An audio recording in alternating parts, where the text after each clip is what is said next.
Ako si Mia, isang simpleng babae na naninirahan sa abalang lungsod ng Maynila. Sa likod ng pangkaraniwang pamumuhay, may isa akong lihim na sa tuwing iniisip ko ay tila humahapdi sa dibdib. Si Leo, ang matalik kong kaibigan, ang dahilan ng aking pag-aalala. Nagkakilala kami sa kolehiyo, pareho kaming mahilig sa musika at sining. Sa aming pagkakaibigan ay nabuo ang isang espesyal na koneksyon na hindi ko lubos maipaliwanag. Ngunit sa likod ng mga ngiti at tawanan, mayroong isang damdamin na nag-uudyok sa akin na lumihis mula sa tama. Pareho kami ni Leo na may karelasyon. Ako kay Nathan, ang lalaking minahal ko mula pa noong high school, at si Leo kay Carla, ang babaeng puno ng pangarap at ambisyon. Sa bawat araw na lumilipas, mas lalong nagiging mahirap ang paglimot sa damdamin kong pilit kong itinatago. Isang gabi, habang kami ni Leo ay naglalakad sa parke malapit sa aming university, bigla siyang tumigil at tumingin sa akin. Sa mga mata niyang puno ng pag-aalala, naramdaman ko ang bigat ng kanyang kalooban. Mia, sa tingin mo ba tama itong nararamdaman natin? Tanong niya, na tila isang sibat na tumusok sa aking puso. Hindi ko alam kung ano ang isasagot ko. Ang alam ko lang, sa tuwing siya'y nasa tabi ko, parang may kakaibang saya na bumabalot sa akin. Tumigil ako sa paglalakad at tinignan siya ng diretso sa mata. Hindi ko alam, Leo. Pero ang alam ko, hindi natin dapat binabaliwala ito, sagot ko. Habang ang mga palad ko'y naglalaban kung dapat ko ba siyang hawakan o hindi. Sa mga oras na iyon, ang hangin ay tila huminto. Ang paligid ay naging tahimik na para bang kami lang ang naririto sa mundo. Sa likod ng kanyang mga mata, nakita ko ang lungkot at pag-aalala. Pareho kaming nasa sitwasyon na hindi namin ginusto, ngunit ito ang katotohanan. Sa kabila ng lahat, kailangan naming harapin ang damdamin na unti-unting nagpapalapit sa amin. Sa bawat araw na lumilipas, ang damdaming ito ay parang apoy na hindi maapula. Habang patuloy kaming naglalakad, pinilit kong ibahin ang usapan. Kumusta si Carla? Tanong ko, na para bang walang nangyari. Ngunit alam ko sa sarili ko na ito'y isang paraan upang itago ang aming tunay na nararamdaman. Ayos naman siya. Busy sa kanyang mga proyekto. Sagot niya na may pilit ng ngiti. Naramdaman ko ang pagkatalo sa kanyang boses, na tila may kulang sa kanyang kasiyahan. Pagdating namin sa paborito naming coffee shop, umupo kami sa sulok na palaging inuupuan tuwing kami magkasama. Sa bawat pag-inom ng kape, naramdaman ko ang pag-init ng sitwasyon. Sa bawat tikom ng bibig, para bang may gustong sumabog. Ngunit sa kabila ng lahat ng ito, nagpasya akong itago ang nararamdaman ko. Ngunit hindi ko akalain na sa isang iglap, magbabago ang lahat. Habang nag-uusap kami tungkol sa musika, biglang dumating si Nathan. Nagulat ako, ngunit pinilit kong hindi magpakita ng emosyon. Sa likod ng aking isipan, nabuo ang isang tanong. Ano nga ba ang mangyayari sa damdamin naming ni Leo habang may iba kaming karelasyon? Ang lihim naming pagtingin sa isa't isa. Habang may iba kami simula, nang mapagtanto ko ang damdamin ko para kay Marco, hindi ko maiwasang makaramdam ng pagkabahala sa bawat pagkikita namin. Nariyan ang halong saya at takot na parang palaging may paparating na unos. Sa tuwing nag-uusap kami, sa kabila ng mga tawanan at kwentuhan, naririnig ko ang tibok ng puso ko na parang marahas na pintig ng tambol. Pero alam kong hanggat maaari, dapat kong itago ang lahat ng ito, lalo na't may mahal akong iba, si Daniel. Si Marco ay matagal ko ng kaibigan, kaisa-isang tao na makakaintindi sa mga kabaliwan ko at sa mga pangarap na hindi ko maibahagi kahit kanino. Pareho kami ni Marco na may iba ng karelasyon. Si Marco ay nasa isang seryosong relasyon kay Julia, ang babaeng matagal na niyang kasama. Sa kabila ng lahat, nanatili kaming malapit sa isa't isa.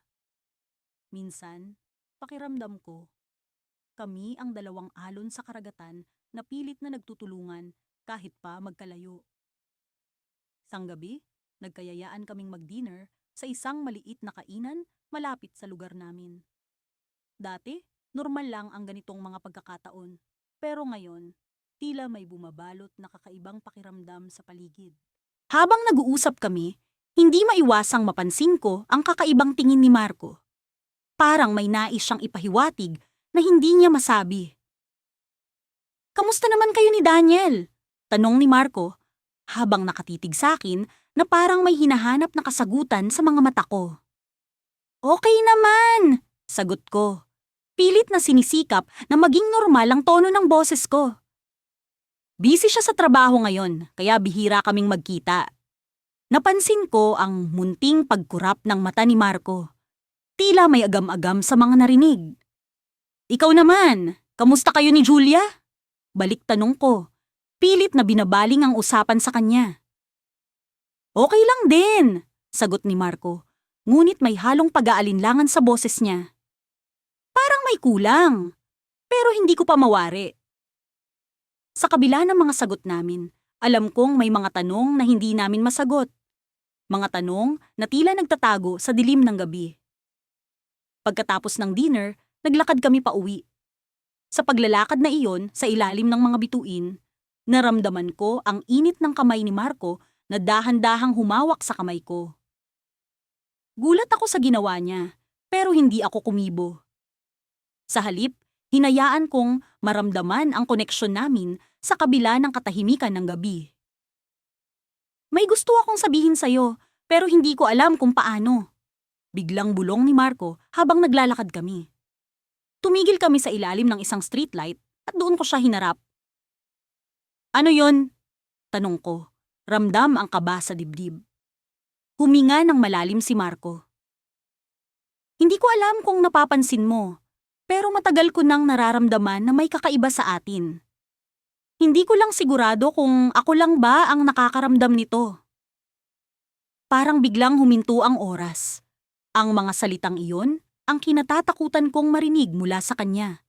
Ngunit sa kabila ng takot, naroon ang pag-asang matagal ko nang itinatago. "Marco, hindi ko rin alam," sagot ko, pilit na hinahanap ang tamang mga salita. "Pero ramdam ko rin yang sinasabi mo." Napatitig siya sa akin, tila nagtataka sa narinig. "Paano tayo aamin sa ganito, Lara? May iba tayong mahal, pero bakit ganito?"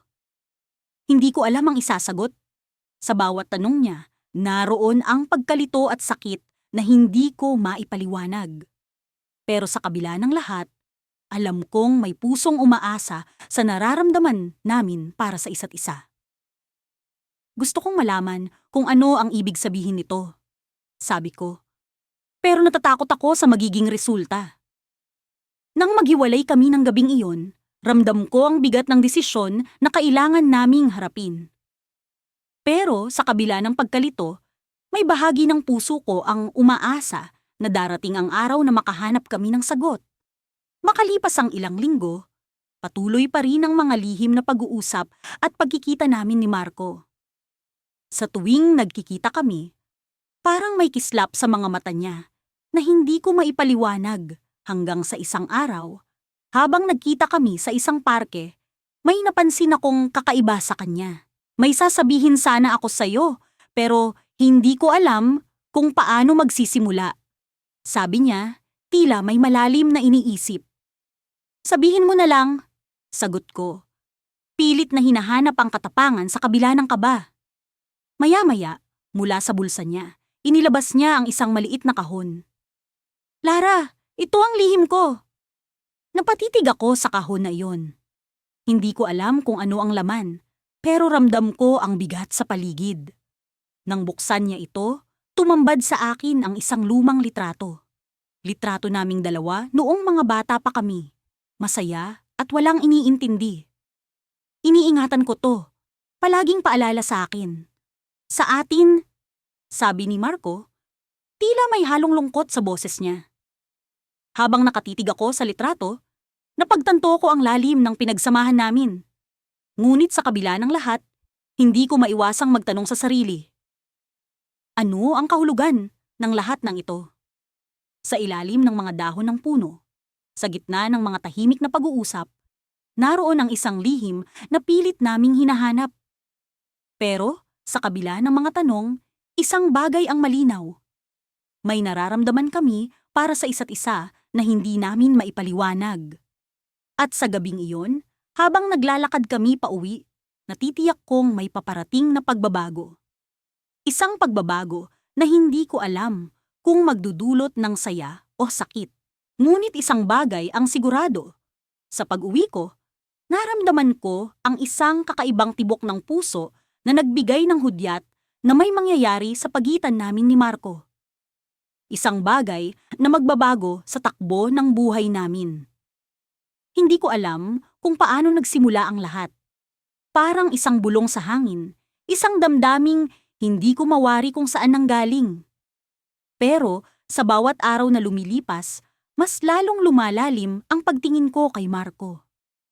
Sa kabila ng lahat, may mga pagkakataon na hindi ko maitatanggi ang pagnanasa kong makita siya.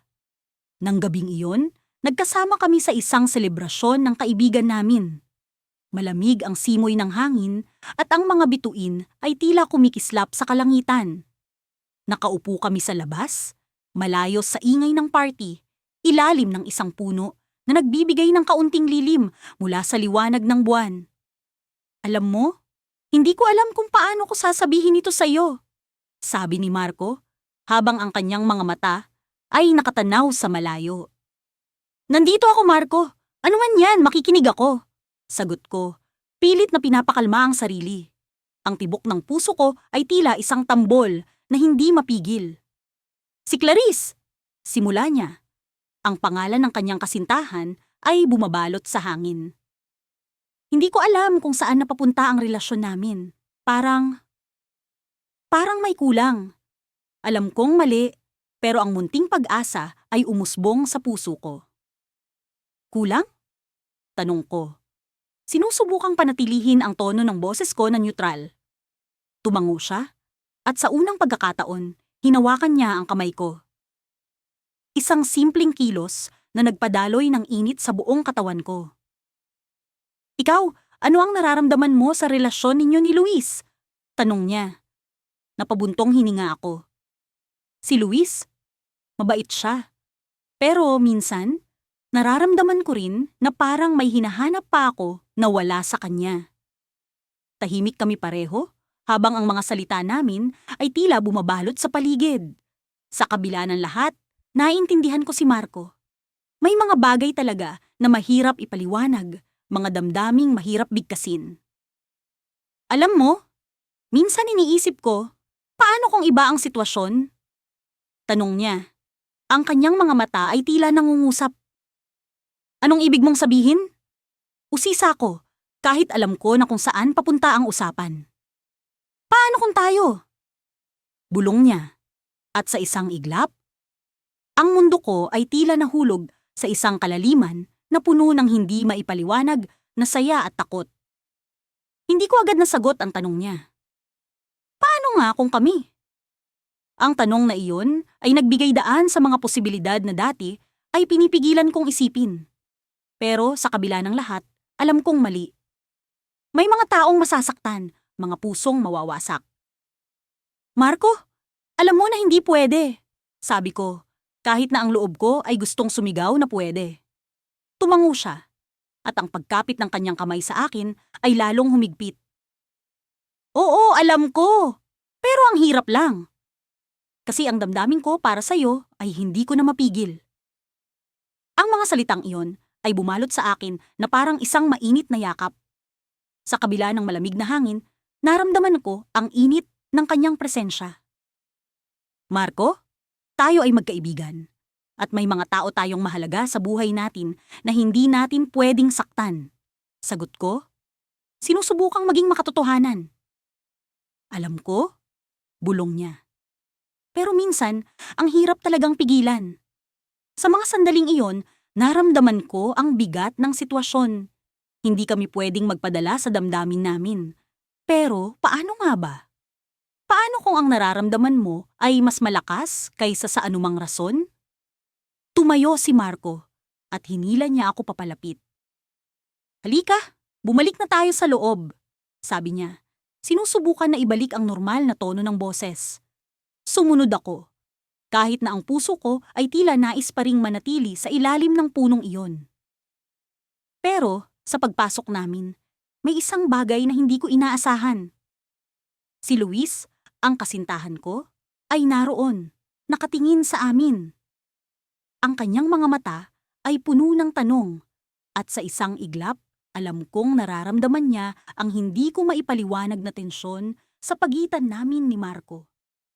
Sa mga sandaling iyon, naramdaman ko ang bumubuhos na takot. Paano kung alam na ni Luis ang tungkol sa amin ni Marco?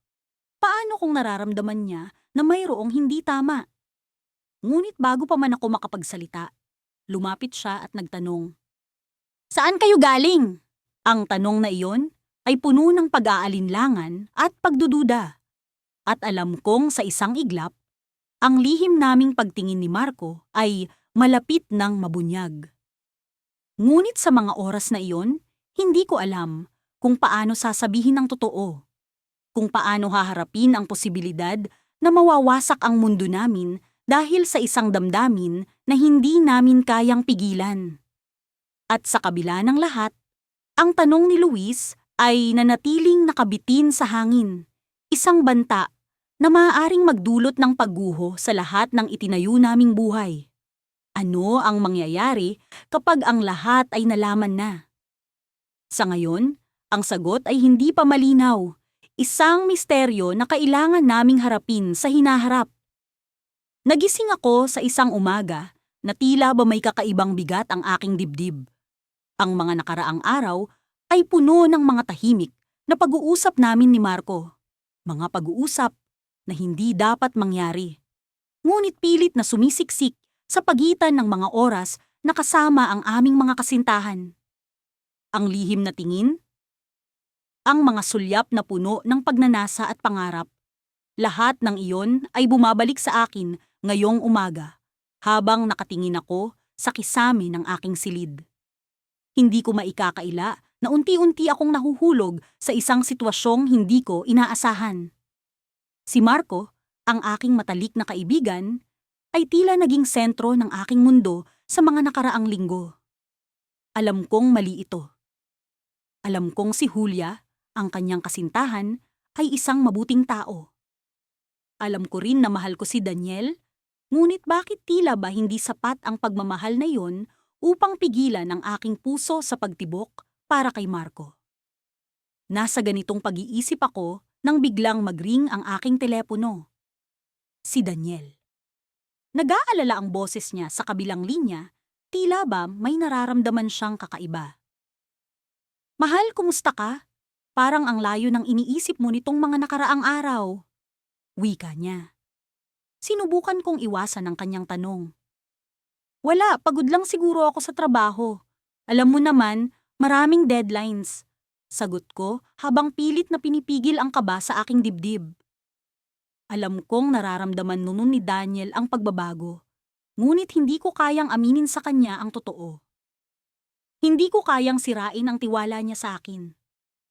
Pagkatapos ng aming pag-uusap, nagpasya akong maglakad-lakad sa parke. Kailangan kong mag-isip. Kailangan kong malaman kung ano ba talaga ang nararamdaman ko para kay Marco. Sa aking paglalakad, hindi ko na malayang narating ko ang lugar kung saan madalas kaming magtagpo ni Marco. Isang maliit na kapehan sa kanto ng parke. Nakita ko siyang nakaupo sa isang sulok, nakatitig sa kanyang tasa ng kape, na tila ba may malalim na iniisip. Lumapit ako sa kanya, at nang makita niya ako, nagliwanag ang kanyang mukha. "Alam kong darating ka," sabi niya habang ngumiti. Umuupo ako sa kanyang harapan, at sa aming katahimikan, tila ba may mga salitang hindi na kailangan pang bigkasin. Alam kong nararamdaman niya ang parehong pagkalito at pag-aalinlangan. Ngunit sa kabila ng lahat, naroon ang hindi maipaliwanag na koneksyon namin. Marco, hindi ko na alam kung ano ang gagawin ko. Bulong ko habang nakatingin sa malayo. Mahal ko si Daniel, pero ikaw ang laging nasa isip ko. Nagbuntong hininga siya at tumingin sa akin. Alam ko, mahal ko rin si Julia. Pero bakit ganito? Bakit tila ba hindi sapat ang pagmamahal natin sa kanila? Tanong niya, puno ng pag-aalinlangan. Sa aming pag-uusap, lumalim ang aming pag-intindi sa sitwasyon. Pareho kaming may nararamdaman para sa isa't isa. Ngunit ang mga pananagutan namin sa aming mga kasintahan ay tila ba nagiging pader na hindi namin kayang gibain. Ngunit sa kabila ng lahat, hindi namin kayang iwasan ang isa't isa. Hindi namin kayang talikuran ang nararamdaman namin. Habang papalapit ang gabi, nagpasya kaming maglakad-lakad sa parke. Ang lamig ng hangin ay tila ba nagbibigay ng kaunting ginhawa sa aming mga naguguluhang isipan. Sa gitna ng aming pag-uusap, biglang may umagaw sa aming atensyon. Isang batang umiiyak sa gilid ng daan. Lumapit kami sa bata, at nang tanungin namin kung ano ang problema, nalaman naming nawawala pala ang kanyang ina. Agad kaming tumulong sa paghahanap, at sa aming pagtulong, naramdaman ko ang init ng kamay ni Marco sa akin. Tila ba may nagsasabi sa akin na sa kabila ng lahat ng gulo, narito ang isang tao na handang tumulong at umalalay sa akin. Ngunit sa aming pagbalik sa kapihan, matapos mahanap ang ina ng bata, isang hindi inaasahang tanawin ang sumalubong sa amin. Si Julia, nakatayo sa harap ng kapehan, nakatingin sa amin ng may pagtataka at sakit sa kanyang mga mata. Marco, ano ang nangyayari? Tanong niya, puno ng pagdududa. Napatingin ako kay Marco, at sa mga mata niya, alam kong oras na para harapin ang katotohanan. Ngunit bago pa man kami makasagot, tumunog ang telepono ko. Si Daniel, nagtatanong kung nasaan ako. Sa sandaling iyon, naisip ko na ang lahat ng ito ay tila isang bomba na handang sumabog anumang oras. Ang aming lihim na pagtingin, ang aming mga pusong nagtatagpo sa maling panahon at pagkakataon. Lahat ng ito ay nagbabadya ng isang masalimuot na pangyayari na hindi namin inaasahan. Hindi ko alam kung paano ko haharapin ang susunod na mangyayari. Ngunit sa kabila ng lahat, alam kong isa lang ang sigurado, ang aming lihim ay hindi na lihim. Ang aming pagtingin sa isa't isa ay nagbabadya ng isang sakit na hindi maiiwasan. Sa kabila ng mga ingay ng lungsod at mga ilaw na kumikislap sa paligid, narito kami ni Adrian sa isang tahimik na coffee shop na madalas naming puntahan tuwing nais naming magkubli sa mundo. Ang mga pag-uusap namin ay palaging puno ng tawa, kwento, at paminsan-minsang pagsulyap na tila may ibig sabihin, pero hindi naming maipahayag. Sa mga oras na ito, nakaramdam ako ng kakaibang kaba, para bang may paparating na hindi ko maipaliwanag. Ano? Kumusta na kayo ni Liza? Tanong ko. Sinusubukan kong itago ang pagkailang sa boses ko. Alam kong masaya siya sa relasyon nila o yun ang palaging sinasabi niya. Pero sa tuwing nagkikita kami, hindi ko maikakaila ang koneksyon namin. Ang tila invisible na tali na nag-uugnay sa amin kahit pa may iba kaming mundo. Okay naman kami, sagot ni Adrian, ngunit may bahid ng alangan sa tono niya. Alam mo na, minsan may mga hindi pagkakaintindihan, pero ayos lang. Ngumiti ako, pilit na pinapanatili ang kasayahan sa mukha ko. Ganun talaga, normal lang yan. Nagpatuloy ang usapan namin, ngunit sa likod ng bawat salita ay ang di maipaliwanag na tensyon. Napansin kong mas madalas ang pagsulyap ni Adrian sa akin, para bang may nais siyang sabihin na hindi niya magawang ilabas. Nagpatuloy kami sa pag-uusap hanggang sa mapunta kami sa isang paksa na palaging iniiwasan. Ang aming damdamin. Hindi ko alam, pero may mga pagkakataon na napapaisip ako, Biglang sabi ni Adrian. Ang mga mata niya ay tila naghahanap ng kumpirmasyon sa akin. Kung ano kaya ang mangyayari kung hindi niya itinuloy ang sinasabi niya, ngunit sa isang iglap, naintindihan ko ang ibig niyang sabihin. Pareho kaming nakaramdam ng pagkahiya at para bang ang bawat tao sa paligid ay tahimik na nakikinig sa aming pag-uusap. Minsan, naiisip ko rin yan. Sagot ko, halos bulong, ngunit sapat na upang marinig niya. Isang tahimik na sandali ang nagdaan at sa kabila ng kalmadong paligid ng coffee shop, para bang bumilis ang tibok ng puso ko. Hindi ko maipaliwanag ang nararamdaman ko, ang takot na baka malaman unang iba, at ang kasabikan na baka may mangyari na hindi ko inaasahan.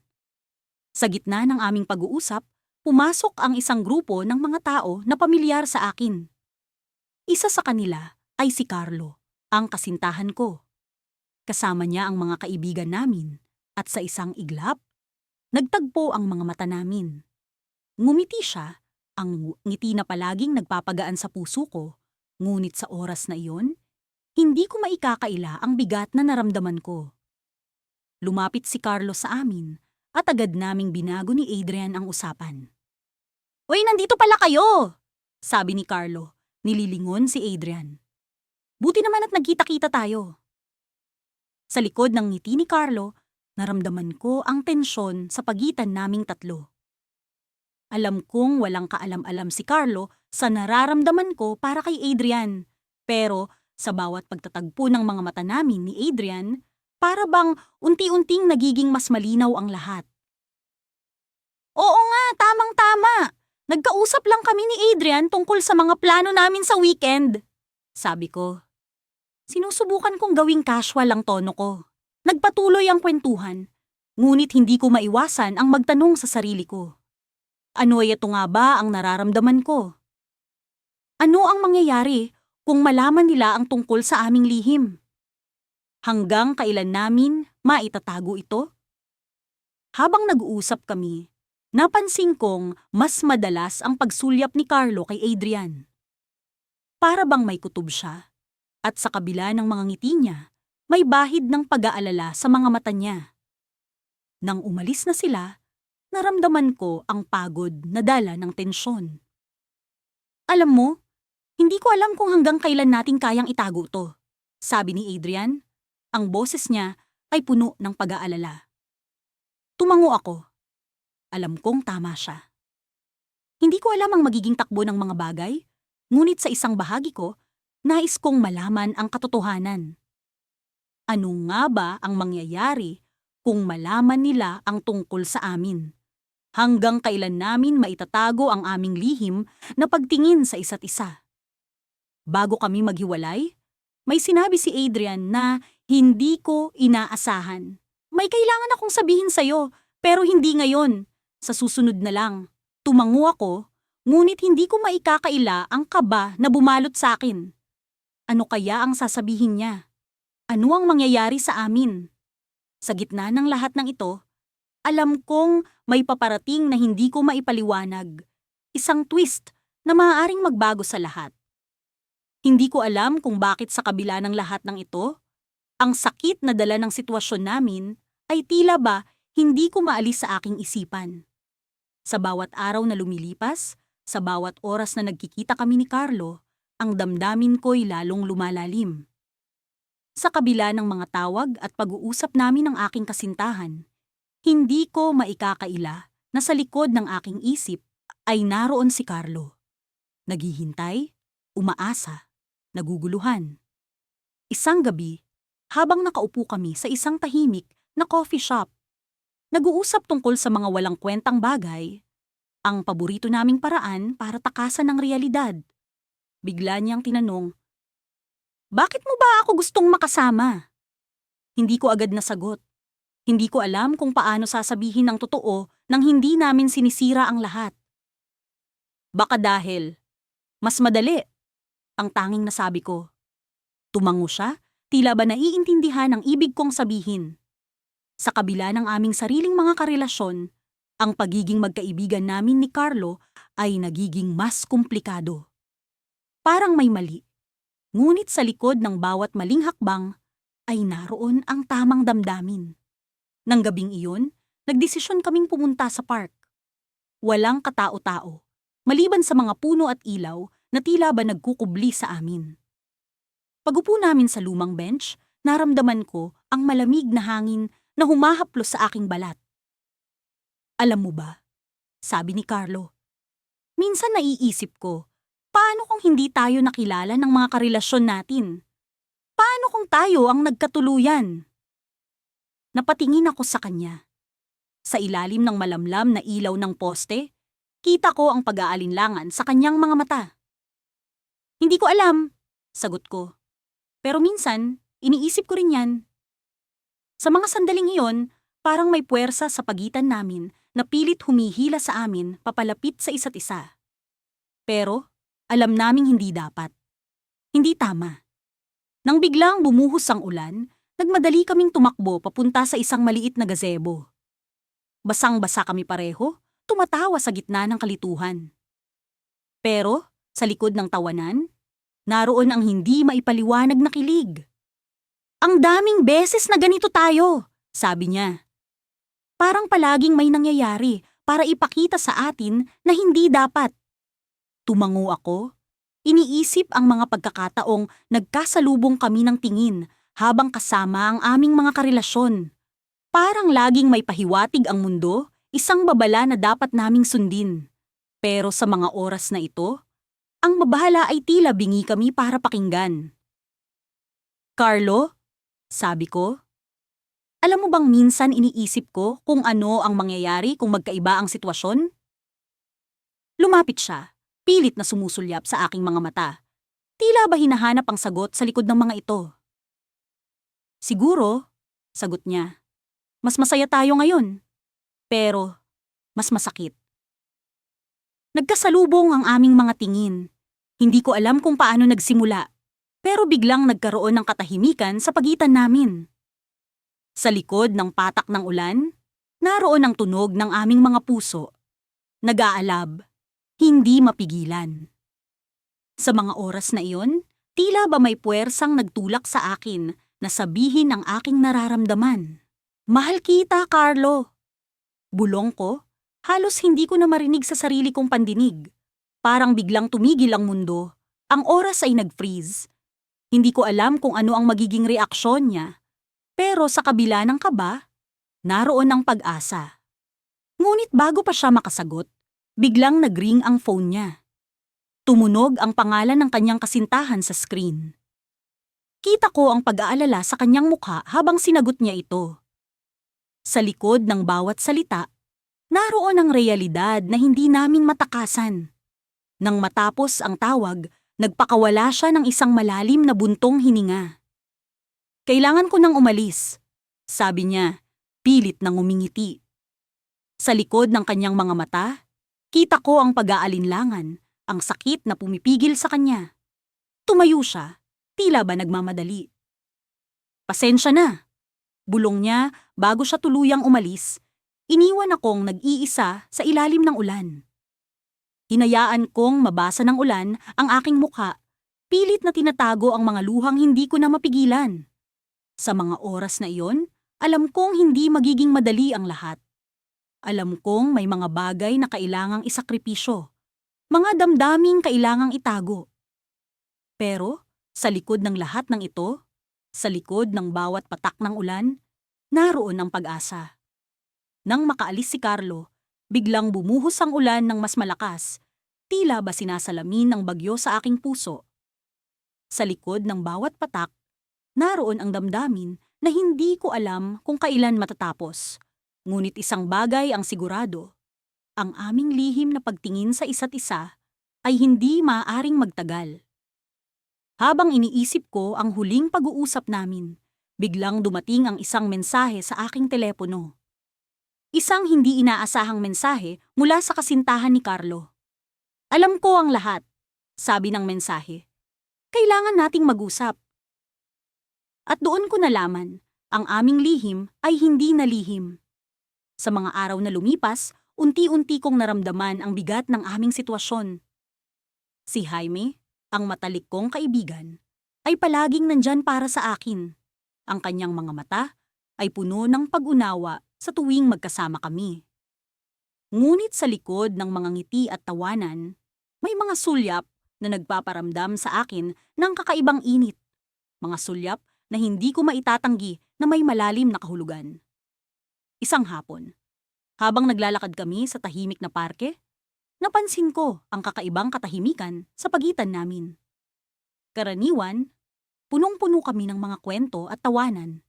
Ngunit ngayon, tila may kakaibang tensyon na hindi ko maipaliwanag. Huminto kami sa isang lumang bangko sa ilalim ng lilim ng puno. Naupo ako, at si Jaime ay naupo sa tabi ko. Ang kanyang mga mata ay nakatingin sa malayo. May iniisip ka ba? Tanong ko, pilit na binabali ang katahimikan. "Oo, Andrea," sagot niya, at may kakaibang lungkot sa kanyang tinig. May mga bagay na mahirap ipaliwanag. Nagkatinginan kami. Alam ko sa puso ko na may mga bagay na hindi namin maamin sa isa't isa. Ang mga salitang hindi masambit. Ang mga damdaming pilit na itinatago. Alam kong may iba siya. Si Clara, ang babaeng matagal na niyang kasama. Ako naman, si Mark, ang lalaking akala ko ay sapat na para sa akin. Ngunit bakit ganito? Bakit may puwang sa pagitan ng aming mga puso na tila hindi kayang punuan ng iba? Jaime, alam kong may mga bagay na hindi natin kayang baguhin, sabi ko. Pilit na pinapakalma ang aking sarili. Pero hindi ko maitatanggi na may nararamdaman akong kakaiba. Tumingin siya sa akin. Ang kanyang mga mata ay puno ng emosyon na hindi ko maipaliwanag. Andrea, hindi ko alam kung paano aaminin ito. Pero sa tuwing kasama kita, parang may parte sa akin na nagiging mas buo. Ang mga salitang iyon ay parang kidlat na tumama sa akin. Hindi ko alam ang sasabihin.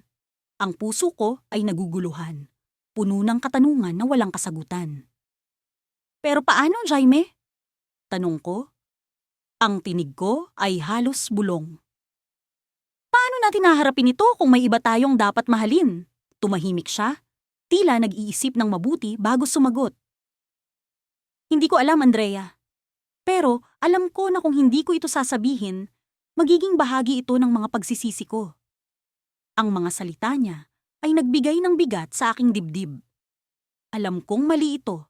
Alam kong hindi dapat. Pero sa likod ng lahat ng ito, may katotohanan na hindi ko maitatanggi. Ang katotohanang may bahagi ng puso ko na para kay Jaime. Isang bahagi na pilit kong itinatago, pilit kong tinatanggihan. Jaime, alam kong mahirap ito. Pero hindi ko alam kung paano natin haharapin ang katotohanan ito, sabi ko. Pilit na pinapakalma ang aking sarili. Niyakap niya ako, at sa yakap na iyon, naramdaman ko ang init ng kanyang damdamin. Hindi ko alam kung paano ko haharapin ang mga susunod na araw, ang mga susunod na pagkikita namin. Ngunit sa yakap na iyon, naramdaman ko ang koneksyon na hindi ko maipaliwanag. Andrea, hindi ko alam ang sagot. Bulong niya habang nakayakap pa rin sa akin. Pero alam kong kahit ano pa ang mangyari, hindi kita pababayaan. Ang pangako niyang iyon ay parang liwanag sa gitna ng dilim. Ngunit alam ko na sa likod ng liwanag na iyon, may kadiliman na hindi namin kayang takasan. Jaime, kailangan nating pag-isipan ito, sabi ko. Pilit na pinapakalma ang aking sarili. Tumango siya, at sa mga mata niyang puno ng lungkot, alam kong may mga bagay na hindi namin maiiwasan. Alam kong may mga desisyon kaming dapat gawin, mga desisyon na magtatakda ng hinaharap namin. Habang naglalakad kami pa uwi, naramdaman ko ang bigat ng aming sitwasyon. Alam ko na sa mga susunod na araw, kakailanganin namin ang lakas ng loob na harapin ang katotohanan. Alam kong hindi magiging madali ang lahat, ngunit sa likod ng lahat ng ito, may pag-asa na hindi ko maitatanggi. Pagdating namin sa kanto kung saan kami maghihiwalay, nagkatinginan kami. Andrea, sabi ni Jaime. Alam ko na kung may mangyari man, nandito lang ako. Isang simpleng pangako, ngunit sapat na para sa akin. Habang naglalakad ako pa uwi, iniisip ko ang mga susunod na hakbang. Iniisip ko ang mga desisyon na kailangan kong gawin. Ang mga katotohanang kailangan kong harapin. Ngunit sa likod ng lahat ng ito, may isang bagay na hindi ko maitatanggi. Isang lihim na pagtingin na hindi ko maitatago. Sa aking pagdating sa bahay, habang binubuksan ko ang pinto, narinig ko ang tunog ng telepono. Ang mensahe ay mula kay Mark, nagsasabing may kailangan siyang sabihin sa akin, isang bagay na magbabago sa lahat. At doon, sa harap ng pintuan, naramdaman ko ang takot at excitement. Ano ang naghihintay sa akin sa mga susunod na sandali? Ang mga susunod na hakbang? Ano ang lihim na kailangang ibunyag ni Mark?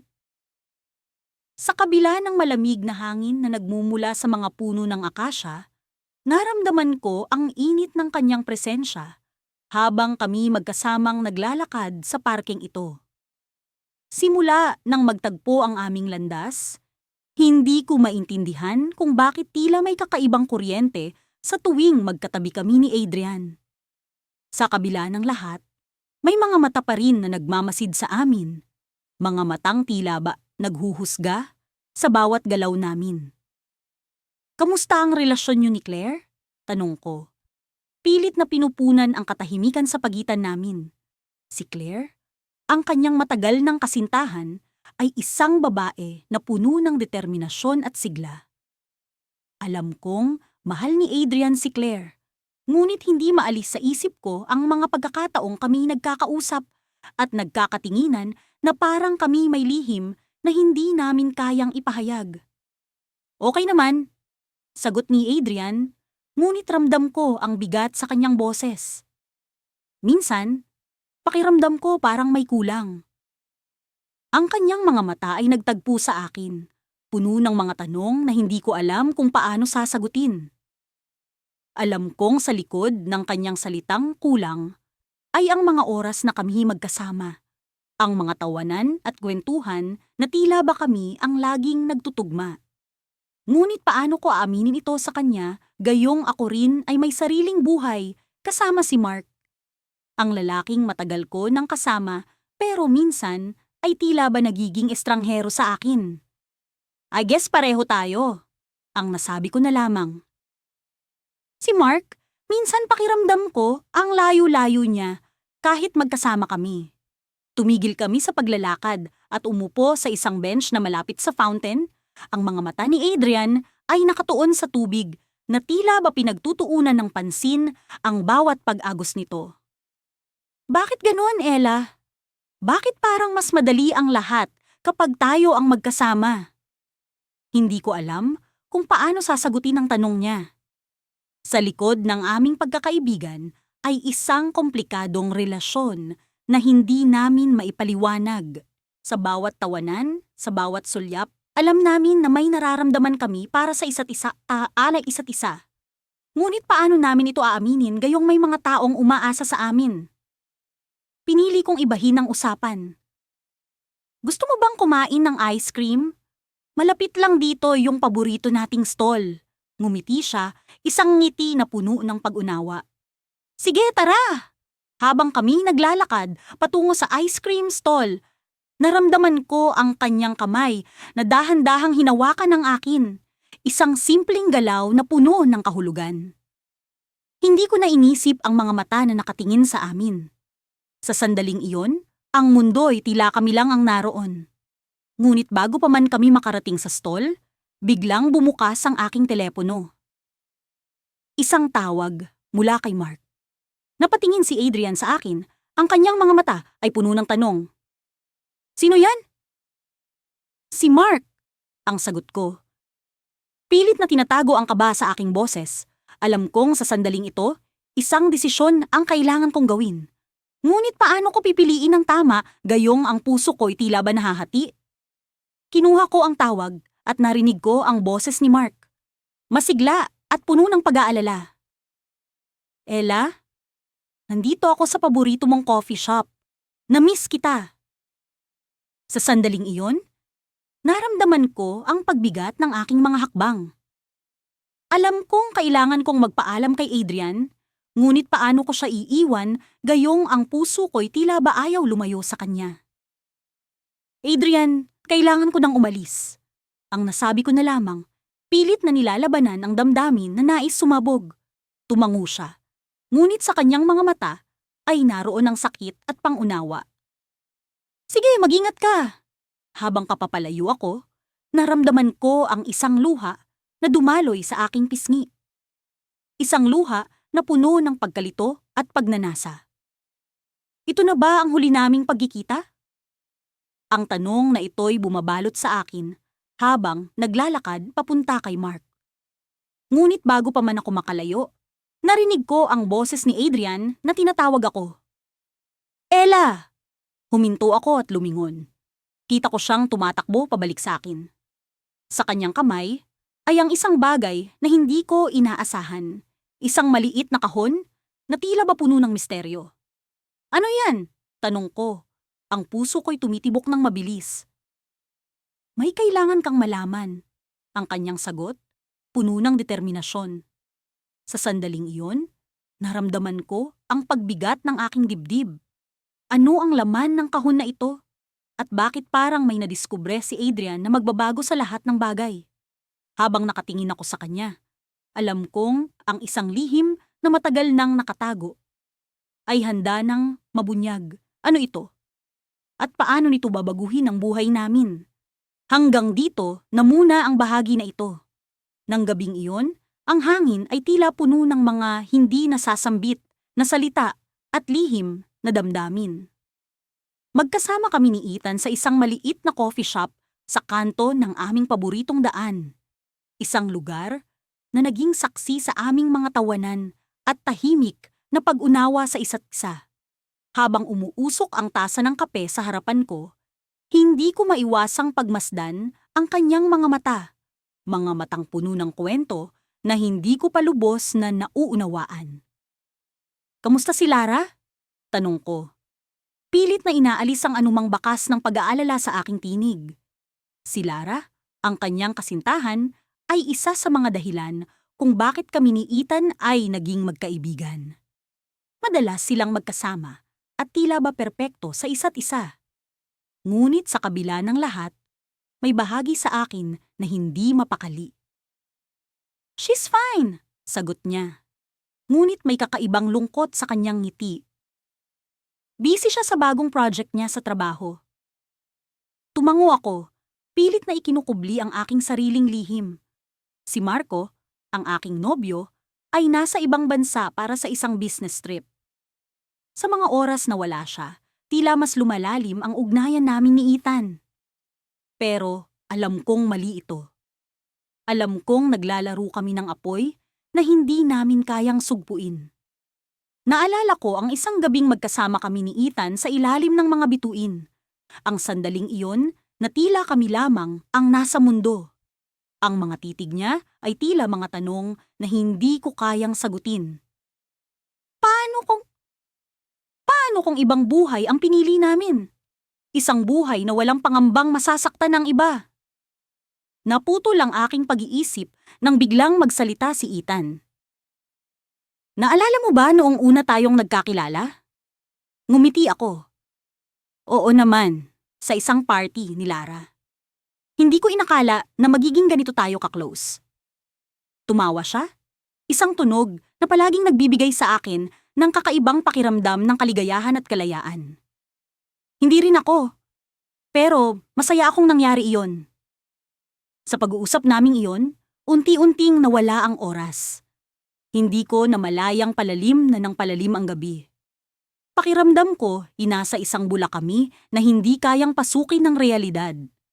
Ngunit alam kong kailangan naming bumalik sa aming tunay na mundo. Isang mundong puno ng komplikasyon at responsibilidad. Habang papalabas na kami ng coffee shop, biglang bumuhos ang ulan. Tumakbo kami patungo sa isang waiting shed. Nagtatawanan habang nilalabanan ang lamig. Sa ilalim ng maliit na silungan, naramdaman ko ang init ng kanyang katawan kahit pa magkalayo ang aming mga braso. Ethan, tawag ko, at naramdaman kong bumigat ang hangin sa pagitan namin. Alam mong hindi ito tama, di ba? Tumingin siya sa akin. Ang kanyang mga mata ay tila may gustong ipahiwatig. Alam ko, sagot niya, at sa isang iglap, tila nawala ang lahat ng mga ingay sa paligid. Pero minsan, hindi mo kayang kontrolin ang nararamdaman mo. Hindi ko alam kung ano ang isasagot. Gusto kong sabihin na ganito rin ang nararamdaman ko, pero hindi ko magawa. Natatakot akong masaktan si Marco, si Lara, ang mga taong walang kaalam-alam sa komplikadong relasyon na namamagitan sa amin ni Ethan. Biglang tumigil ang ulan, at kasabay nito ay tila may nabago sa aming paligid. Kailangan na nating umuwi, sabi ko, pilit na hinahanap ang tamang tono ng boses. Baka mag-alala na si Lara. Tumango siya. Ngunit bago kami tuluyang lumisan, hinawakan niya ang aking kamay, isang hawak na puno ng pangako at paalam. Salamat, Leila. Salamat sa lahat. Ngumiti ako, kahit pa may kirot sa aking puso. Ikaw din, Ethan. Habang naglalakad kami sa magkaibang direksyon, hindi ko maiwasang isipin kung hanggang kailan namin maitatago ang lihim na ito. Ngunit, sa tuwing naiisip ko ang posibilidad ng pagtatapos, tila may bumabalot na pag-aalinlangan sa akin. At sa dulo ng kalsada, bago siya tuluyang mawala sa aking paningin, biglang may dumating na tawag sa aking cellphone. Si Marco. Huminga ako ng malalim bago sinagot ang tawag. Ngunit bago pa man ako makapagsalita, narinig ko ang kanyang tinig, puno ng pagkabahala. Leila, may kailangan kang malaman, si Lara. Naaksidente siya. Napatigil ako. Ang buong mundo ko ay parang biglang bumagsak. Sa likod ng lahat ng ito, may isang bahagi ng aking puso na nagsasabing, ito na ang simula ng isang bagong yugto. Isang yugtong puno ng mga pagsubok at hindi inaasahang pangyayari. Sa bawat hakbang ko papunta sa coffee shop na madalas naming tambayan, ramdam ko ang bumibigat na damdamin sa aking dibdib. Hindi ko mawari kung ito ba'y excitement o kaba. Sa loob ng ilang buwan na aming pag-uusap, alam ko sa sarili ko na may kakaibang namamagitan sa amin ni Marco. Ngunit gaya ng isang lihim na nais itago sa buong mundo, hindi namin ito maamin kahit sa isa't isa. Habang papalapit sa pinto, natanaw ko na agad si Marco sa loob. Nakaupo siya sa paborito naming sulok, ang mesa na may magandang tanawin ng labas. Inangat niya ang kanyang tingin mula sa telepono at nagkatinginan kami. Isang nangiti ang bumungad sa kanyang mukha.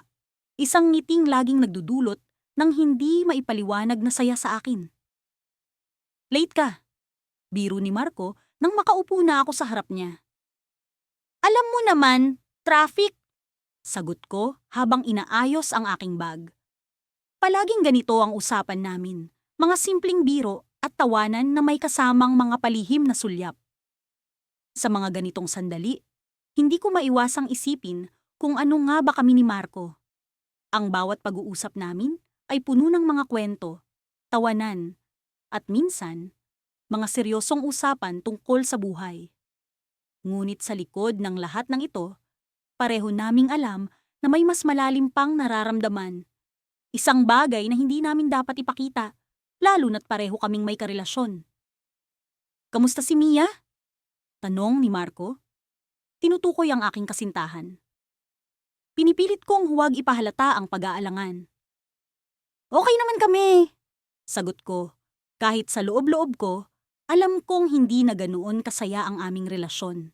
May mga bagay na nawawala, mga damdaming unti-unting naglalaho. At alam ko, marahil ito'y dahil sa nararamdaman ko para kay Marco.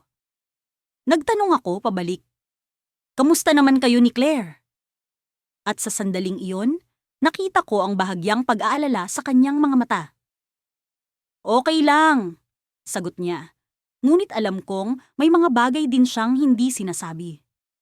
Ang usapan namin ay patuloy na umiikot sa mga pang-araw-araw na bagay, ngunit sa ilalim ng bawat salita. Naroon ang mga lihim na damdaming hindi mabigkas. Ang mga mata ni Marco ay tila nagsasabi ng higit pa sa kanyang mga sinasabi. Sa tuwing magtatawanan kami, sa tuwing magtatagpo ang aming mga mata, ramdam ko ang tensyon.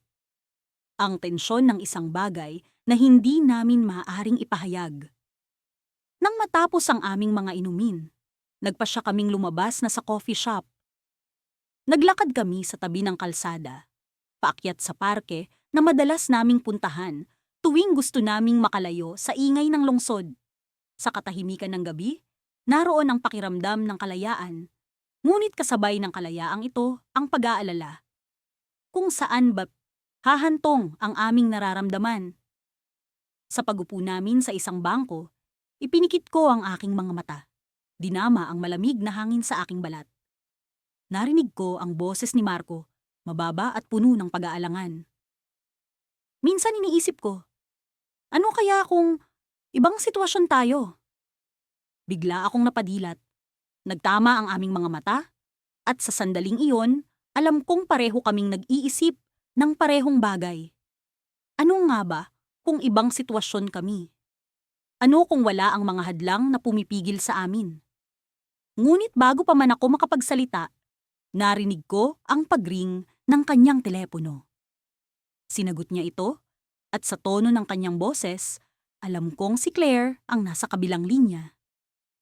"Oh, pauwi na rin ako," sabi ni Marco. "Nasa park lang ako, kasama si..." Tumigil siya. Tinitingnan ako sa mata. Sa kanyang pag-aalangan sa pagsambit ng pangalan ko, naramdaman ko ang bigat ng sitwasyon. Ang isang simpleng tawag ay nagpaalala sa amin ng realidad, ng mga hadlang na hindi basta-basta maiaalis.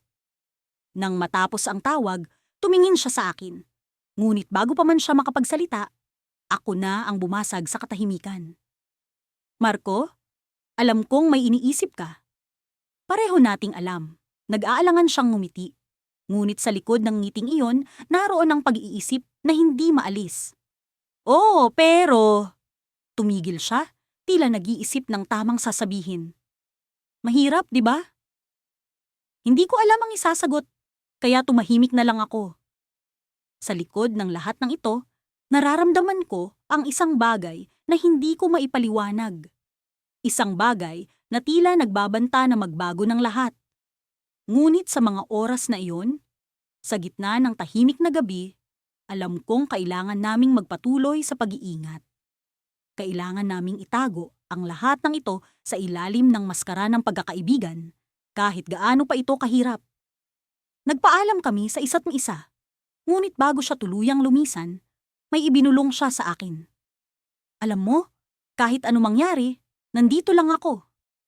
Isang simpleng pangako, ngunit sapat na upang magdulot ng pag-asa. Sa pag-alis ni Marco, alam ko sa sarili ko na hindi ito ang katapusan ng aming kwento. Ngunit sa likod ng lahat ng ito, isang tanong ang bumabagabag sa akin. Hanggang kailan namin maitatago ang aming lihim na pagtingin? Sa isang tahimik na hapon, nakaupo kami ni Marco sa aming paboritong lugar sa parke. Ang mga dahon ng puno ay nagsimulang magkulay ginto, hudyat ng nalalapit na taglagas.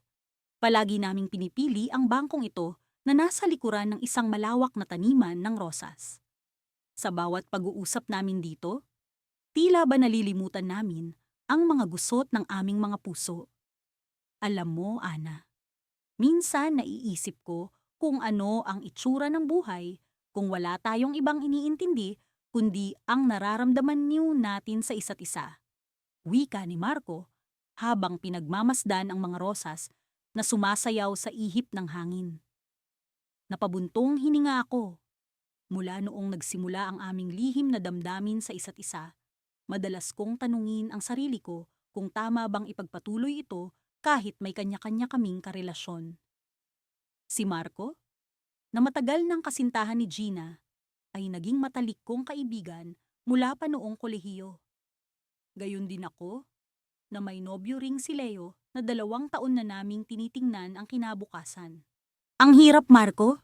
Naiipit tayo sa pagitan ng tama at ng gusto nating gawin. Sagot ko. Pilit na pinapawi ang lungkot sa aking tinig. Tumango siya. Walang imik na tila ba may iniisip na malalim. Sa mga ganitong sandali, nararamdaman ko ang bigat ng aming sitwasyon. Kung paano kami nagkakasya sa ganitong pag-uusap, hindi ko alam. Pero sa bawat pagkakataon, parang lapit-lapit na ng aming mga puso. Ngunit hindi kailanman nagkakaroon ng sapat na lakas ng loob para sa isang hakbang. Ana, may gusto akong sabihin, sabi ni Marco. Biglang bumaling ang tingin sa akin. Sa mga mata niya, nababanaag ko ang pag-aalinlangan at isang tila ba pakikibaka sa loob. Marco, ano yon? Tanong ko. Ramdam ang pagtibok ng aking puso na tila ba may paparating na hindi inaasahan. Alam kong hindi ito ang tamang oras, pero kailangan kong aminin na. Matagal na kitang mahal, Ana. Binabalak ko ng magtapat. Pero natatakot ako sa kung ano ang mangyayari pagkatapos nito. Biglang sabi niya. Ang bawat salita ay puno ng katapatan at pag-aalala. Natigilan ako. Sa kabila ng mga pagbibiro at palihim na tingin, hindi ko inaasahan na sa isang tahimik na hapon tulad nito, aaminin ni Marco ang nararamdaman niya. Sa loob ng maraming taon, ang damdamin namin para sa isa't isa ay tila ba isang lihim na laro na hindi kailanman natatapos. At ngayon, narito siya, handang sirain ang harang na iyon. Marco? Hindi ko alam kung ano ang sasabihin, sagot ko. Pilit na hinahanap ang tamang mga salita sa gitna ng magulong isip. Alam kong mahal ko rin siya. Ngunit paano ko ito masasabi nang hindi nasasaktan ng mga tao sa paligid namin? I understand, Ana. Hindi ko naman inaasahan na agad kang sasagot. Gusto ko lang malaman mo ang totoo. Ang hirap ng sitwasyon natin. Pero sa bawat araw na lumilipas, parang mas hirap akong itago ito. Wika ni Marco, mayroon pa ring kalungkutan sa kanyang tinig. Ngunit bago ko pa maiproseso ang lahat ng mga sinabi niya, biglang nag-vibrate ang aking cellphone. Isang mensahe mula kay Leo ang dumating, na tila ba kumakatok sa pintuang ng aking pag-iisip. Ana, kailangan nating mag-usap. May mahalaga akong sasabihin. Kita tayo mamaya. Nakasaad sa mensahe ni Leo. Sa puntong iyon, naramdaman ko ang pag-ikot ng mundo ko. 2 lalaki sa buhay ko, ang tila ba may mga revelasyon ngayong araw. Ano kaya ang sasabihin ni Leo? Gusto ko bang malaman? Or mas mabuting hindi na lang? Marco, kailangan kong umalis. Nag-text si Leo, may mahalaga daw siyang sasabihin. Paalam ko, pilit na nagbabalik sa realidad. Tumango si Marco, halatang may pag-aalala sa muka. Sige, Ana, mag-iingat ka. Sabihin mo sa akin kung ano ang mangyayari, ha? Tumayo ako, bitbit ang bigat ng mga damdaming, hindi ko pa ganap na naiintindihan. Ang bawat hakbang palayo kay Marco ay tila ba isang pagsubok sa kung paano ko haharapin ang susunod na kabanata. Ang lihim naming pagtingin sa isa't isa, habang may iba kami, ay isang kwentong tila ba hindi pa tapos. Ngunit sa hapon na ito, sa pagitan ng pag-amin at ng misteryo ng mensahe ni Leo, alam kong hindi ko maiwasan ang pagsabog ng mga damdamin. Habang naglalakad ako, unti-unting lumilinaw sa akin ang isang bagay. Ang pagmamahal ay hindi palaging tama, ngunit hindi rin ito mali kung ito ay tunay. Ngunit paano ko ito haharapin sa harap ng isang mundo na hindi handang umunawa? Sa dulo ng parke, tumigil ako sandali. Tumingin sa paligid, sa mga rosas na tila ba nagpaalam sa akin, sa bangko kung saan naganap ang pag-amin ni Marco, at sa mga daang tinatahak ko patungo kay Leo. Sa puntong iyon, alam kong ang susunod na mangyayari ay maaaring magbago ng lahat. At sa pag-alis ko, ang tanong ay hindi kung ano ang magiging desisyon ko, kundi kung paano ko haharapin ang mga damdaming hindi ko na maitatago.